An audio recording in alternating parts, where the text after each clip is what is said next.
عنوان کا دوسرا ٹاپک، وہ عنوان ہے کہ تقلید کیا ہے، تقلید کا مسئلہ کیا ہے۔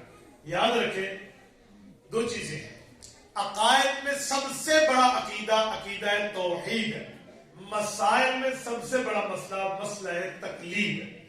توحید کہتے ہیں اللہ کی ذات کو اکیلا ماننا، اور تقلید کہتے ہیں ماہر شریعت کی بات کو تسلیم کرنا۔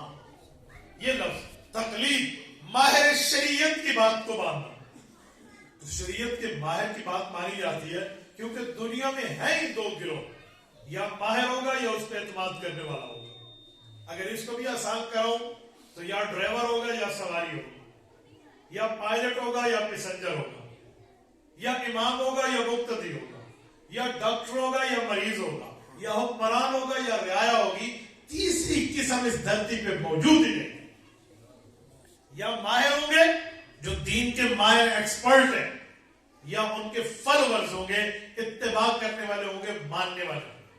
دنیا میں تیسرے نمبر کی چیز نہیں ہے۔ یاد رکھیں ایک بندہ امام بھی نہ ہو اور مقتدی بھی نہ ہو تو وہ کون ہوتا ہے؟ فسادی ہے۔ کدی امام نہ لڑنا اس کدی مقتدی نہ لڑنا، دسو نہ تو امام ہے نہ تو مقتدی ہے، تیرا کام کیڑا ہے؟ ایک بندہ رعایا بھی نہ ہو حکمران بھی نہ ہو، دسو کون ہے پھر؟ یا تو رعایا ہوئے اپوزیشن پر تو، یا حکومتوں پہ گورنمنٹ ہو، وہ گورنمنٹ بھی نہیں ہے اپوزیشن بھی نہیں ہے، تیجی کون کتوں آئی؟ تیرا کام ہے؟ ایسا کچھ بھی نہیں۔ ایک بندہ مریض بھی نہیں اور ڈاکٹر بھی نہیں ہے، ڈاکٹر کو کہتے ہیں تو غلط ٹیکہ لگا رہا ہے، اور مریض کو کہتے ہیں تجھے پتا ہے تو نے اس سے میڈیکل کی کتاب دیکھی تو اس میں یہ بخار کے لیے یہ انجیکشن لکھا ہوا ہے، تو اس ڈاکٹر کے اوپر اپنی جان کو پیش کر رہا ہے؟ تو کہیں گے جا دفع ہو جا، مجھے ڈاکٹر پر اعتماد ہے۔ تو ہی بات ہے۔ ایک بندہ پائلٹ بھی نہ ہو کہ اسے وے آف فلائنگ اڑانے کا طریقہ بھی نہ آئے، اور وہ بندہ پیسنجر بھی نہ ہو کہ باڈی کارڈ لے کر وہ سواری بن جائے، وہ پائلٹ کو کہتے تجھے چلانا آتا ہے تو سرٹیفکیٹ دکھا، اور وہ پیسنجر بھی نہیں ہے کہ میں اس جہاز میں بیٹھتا ہوں، بتائیں اس کا کی حال کرے بندہ؟ تو تقلید کے انکاری کا یہی حال ہے کہ یا تم مجتہد بن جاؤ، شریعت کے ماہر بنو، تمہیں سلام ہے۔ مجتہد نہیں ہو تو پھر تو کم از کم مقلد بن جا، ماہر کی بات مان لے، تقلید کر لے۔ تو دو ہی حال ہے، تیسرا تو نہیں ہے۔ میرے دوستو عجیب معاملہ ہوتا ہے، ایک بندہ ماہر بھی نہ بنے اور تابعدار بھی نہ بنے، تمہیں کیسے مانو اس کی بات؟ تو ہے ہی دنیا میں کل دو چیزیں، یا ماہر ہے یا ماہر پر اعتماد ہے۔ تو شریعت میں بھی ماہر پر اعتماد کریں، اسے تقلید کہتے ہیں۔ اور یہ تقلید کی بات قرآن کریم جا بجا کرتا ہے، کئی مقامات پہ قرآن کریم نے تقلید کی بات کی ہے۔ رسول اللہ کی حدیث میں کتنا معتبر ذخیرہ تقلید کے دلائل پر موجود ہے، اور رسول اللہ کے صحابہ کے فتاوی ہیں ہی تقلید کے بارے میں۔ خلفائے راشدین کا حکم کس کو نہیں آپ پہ عوام مانتی تھی؟ خلفائے راشدین تو نہ اللہ ہے اور نہ اللہ کے رسول ہے، تو خلیفہ راشد کا حکم کس کو نہیں آپ پہ مانا جاتا تھا؟ اسے تقلید کہتے ہیں۔ اور ایک وقت میں ایک خلیفہ کی بات مانی جاتی تھی، اسے تقلید شخصی کہتے ہیں۔ تو یہ تقلید تو بالکل ٹھیک ہے، یہ تو عقل کے بھی مطابق اور دلیل کے بھی مطابق ہے۔ یاد رکھیں مسئلے دو قسم کے، ایک مسئلہ ہے واضح، اللہ ایک ہے، نبی آخری ہے، صحابہ سچے ہیں، اور ایک مسئلہ ہے غیر واضح۔ غیر واضح مسئلے کو مولویوں کی زبان میں کہتے ہیں اجتہادی مسائل۔ اجتہادی مسائل کون سے ہیں؟ غیر واضح، جو واضح نہیں ہوتے۔ جب واضح نہ ہو تو اس پہ دیکھا جاتا ہے کہ دلیل مضبوط کس کی ہے، اس پہ عمل کر لو، اسے تقلید کہتے ہیں۔ آپ کہیں گے کوئی ایسے مسائل بھی ہیں جو غیر واضح ہو؟ جی ہاں، کئی ایسے مسائل ہیں جو غیر واضح ہیں۔ کوئی بندہ بھنگ پی رہا ہو، ہم اسے کہتے ہیں بھنگ نہ پی، حرام ہے۔ آپ کہتے ہیں بھنگ حرام ہے، پورے قرآن اور حدیث میں نہیں لکھا ہوا بھنگ حرام ہے، اور پورے قرآن اور حدیث میں نہیں لکھا ہوا کہ بھنگ حلال ہے۔ کس پاسے لے کے جانا؟ دسو، بھنگ کے لیے نہ حلال ہے نہ حرام ہے، شراب کے لیے نہ حلال ہے نہ حرام ہے، تو کیا کریں گے؟ حلال کا تب بھی دلیل چاہیے، حرام کا تب بھی دلیل چاہیے، اور دلیل واضح نہیں ہے، غیر واضح ہے، اسے اجتہادی مسائل کہتے ہیں۔ حدیث کے مطابق مکھی کھانے میں گر جائے تو تم کھاؤ نہ کھاؤ تمہاری مرضی، لیکن کھانا ناپاک نہیں ہوتا، یہ حدیث ناپاک نہیں ہوتا۔ نہ کھاؤ تمہاری طبیعت ہے، نہ کھاؤ، نو ایشو، لیکن ناپاک نہیں ہوتا۔ اگر مچھر گر جائے، پوری حدیثیں خاموش ہیں، پوری آیتیں خاموش ہیں۔ یہ جو بھیڑ ہے، کابلی بھیڑ ہے، پاکستانی بھیڑ ہے، یہ کوئی بھیڑ اس میں جا کے گر جائے تب جی اس سے کیا ہوتا ہے؟ آپ کہیں گے حرام ہے تب بھی دلیل چاہیے، حلال ہے تب بھی دلیل چاہیے، اور دلیل اور ہے نہیں ہے اس مسئلے میں، تو کیا کہیں گے آپ؟ تو اس کے حل کے لیے تقلید چاہیے ہے. اسے کہتے ہیں اجتہادی مسائل ماہر شریعت کی بات کو تسلیم. کتنی سی کوئی بات بندے کا پتر بندہ بڑھ کے بہ جائے نا تو مسئلہ سمجھنا اوکھا نہیں. جس وقت میں اعتراض لے کر بیٹھتا ہوں میں تو اعتراض کروں گا, میں تو اس کو چپ کرا کے دکھاؤں گا. جب تو ایک طریقہ ہوگا نا تو پھر گل سمجھ نہیں آتی. سمجھنے کے لیے بندے کو الا من اتى الله بقلب سلیم. میں جملہ سمجھاتا ہوں.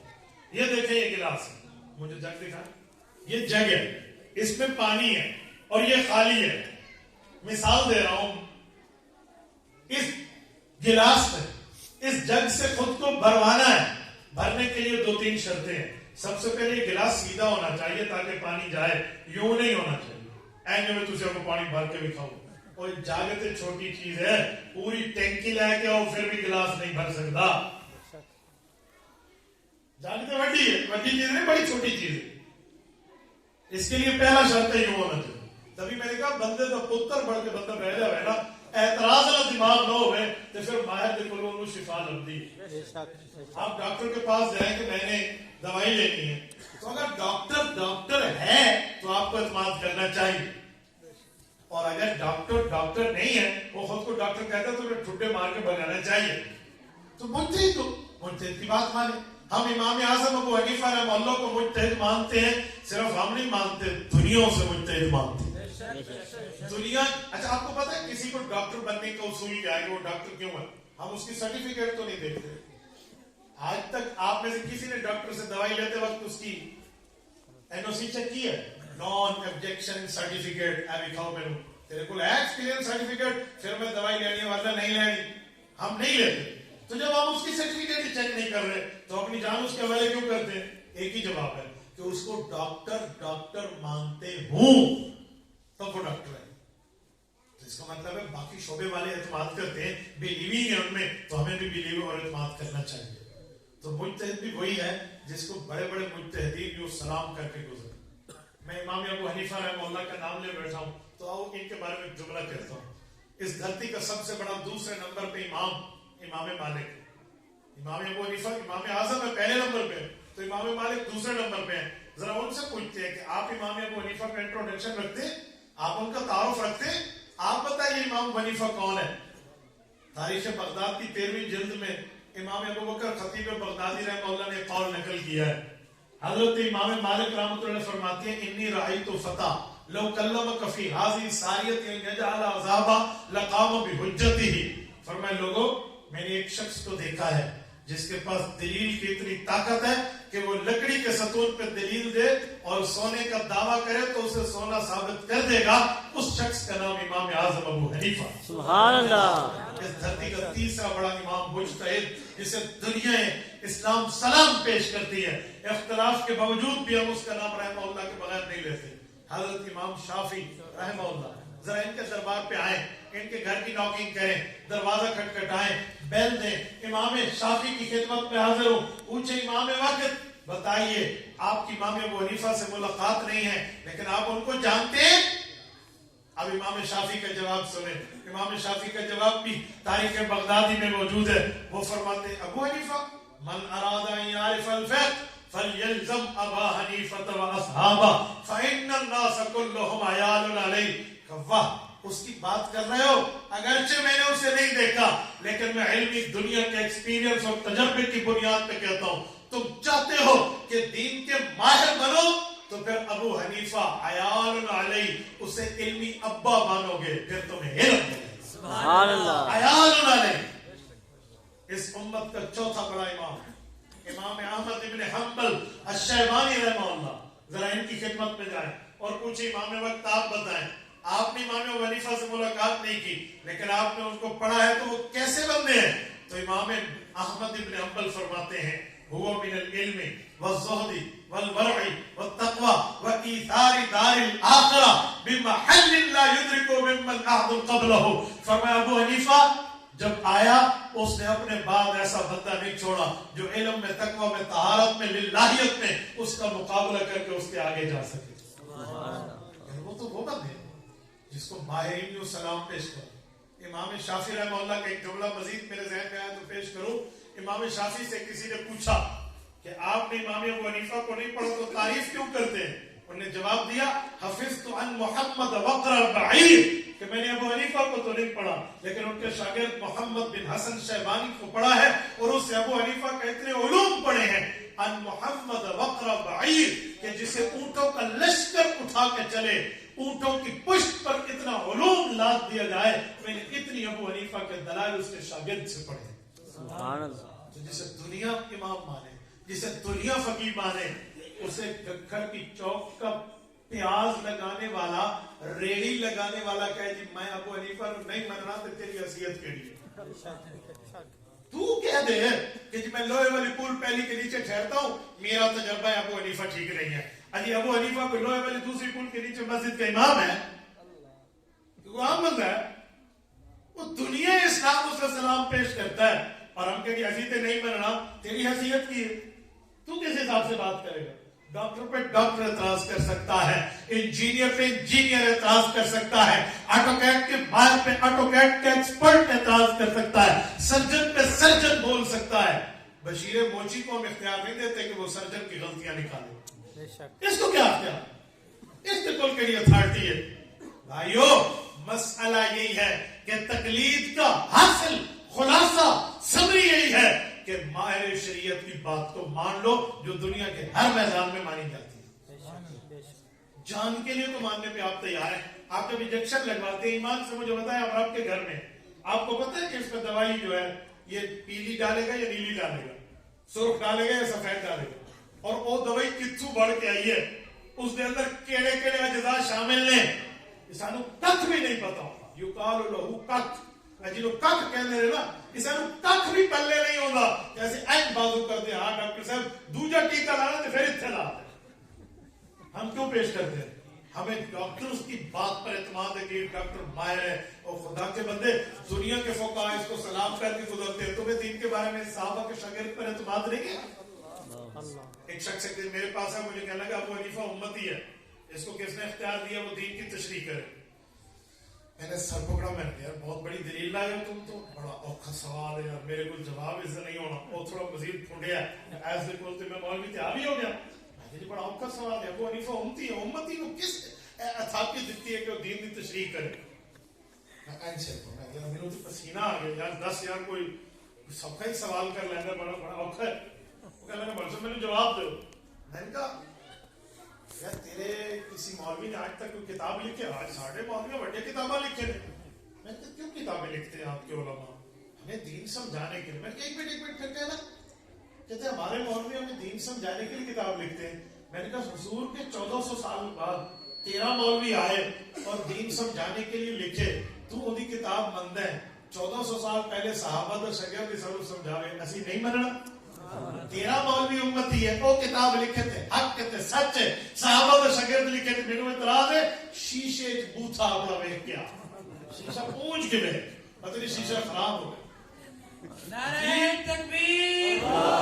میری گفتگو کو سبق سمجھے، توجہ، میں سبق کے انداز میں بات کر رہا ہوں، خطابت کی بات نہیں ہے، میں حضرت کی جذبات کی قدر کرتا ہوں، اللہ نے جزائے خیر عطا فرمائے، لیکن میری گفتگو میں نعرہ لگائیں گے نا دلیل ختم ہو جائے گی۔ میں نعرے کے لیے بات نہیں کرتا، میں بات دماغ پر ڈالنے کے لیے کہہ رہا ہوں۔ امام اعظم ابو حنیفہ صحابہ کا شاگرد ہے، اس نے صحابہ سے پڑھا ہے، تو آپ اس پہ ایسی کیسی بات کر سکتے ہیں؟ تو یہ ہے ماہر شریعت کی بات مان۔ آؤ میں تقلید کا خلاصہ، تھوڑا سا پانی ڈال کے دینا، تقلید کا خلاصہ 5 چیزوں میں آپ کو سمجھانے لگا کہ 5 چیزیں ایسی ہیں کہ اس کے بغیر تقلید کے وہ مسئلہ حل ہوتا ہے۔ 5 چیزوں میں کوئی ایک چیز کوئی مجھے پیش کر دے کہ تقلید کے بغیر مسئلہ حل ہوتا ہے، میں اس کے ہاتھ چوم لوں گا۔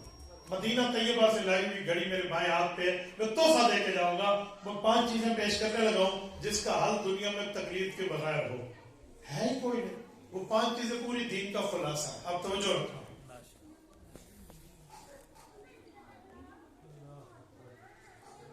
میں کچھ دنوں پہلے کراچی میں اینکر کے ساتھ ویڈیو ریکارڈنگ کے دوران، ان کے چینل پہ چل رہی تھی، اس کی ریکارڈنگ کے دوران گفتگو کر رہا تھا، تو انہوں نے یہی سوال کیا اور میں نے 5 چیزیں ان کو آنے بتائی۔ میں نے کہا آپ دنیا میں ویڈیو کے ذریعے اینکر بن کے بات کرتے ہیں، آپ دنیا کو بتائیں کہ جو کہتا ہے تقلید نہ کرو وہ مجھے 5 میں سے کسی ایک سوال کا جواب دے دے۔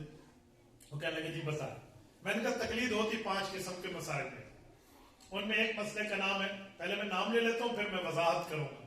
ایک مسئلے کا نام ہے مسائل غیر منصوص، دوسرے کا نام ہے منصوصہ متعارضہ، تیسرے کا نام ہے منصوصہ مجملہ، چوتھے کا نام ہے منصوصہ محتملۃ المعانی، اور پانچویں کا نام ہے منصوصہ غیر متعینۃ الاحکام. 5 مسئلے. نمبر 1 غیر منصوص.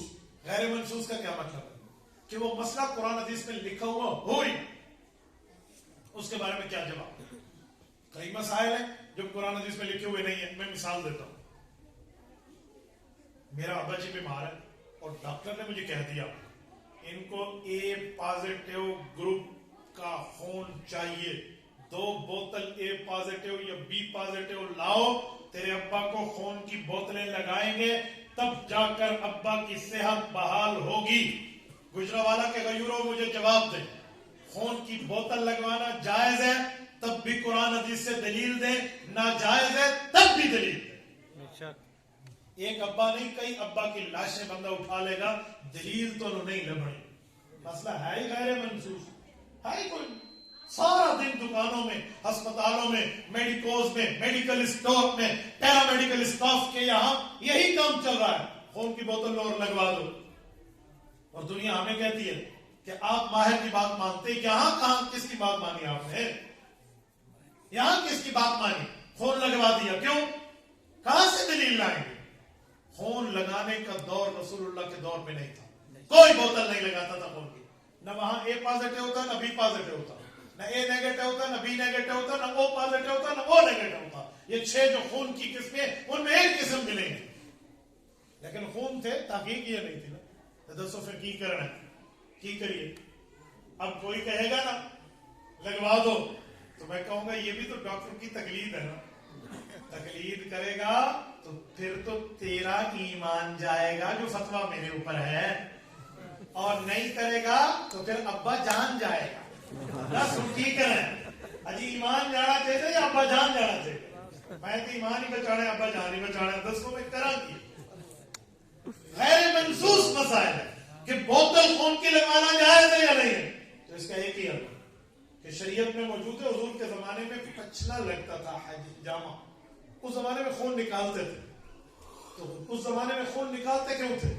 وہ اسی لیے کہ وہ صحت کا علاج کا طریقہ تھا حکماء کی طرف سے کہ خون نکال لیں تو صحت ملتی ہے. اور آج کل جدید سائنس کی تحقیق ہے کہ خون چڑھا دیں تو صحت ملتی ہے. خون نکالنا بھی مقصود نہیں ہے، خون چڑھانا بھی مقصود نہیں ہے. مقصد ہے حصول صحت حاصل کرنا.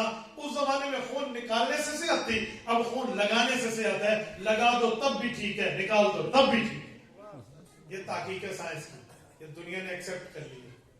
تو آپ نے ماہر کی بات مانی ہے، اسے تقلید کہتے ہیں. اس کی شرعی مثال بھی دے سکتا ہوں.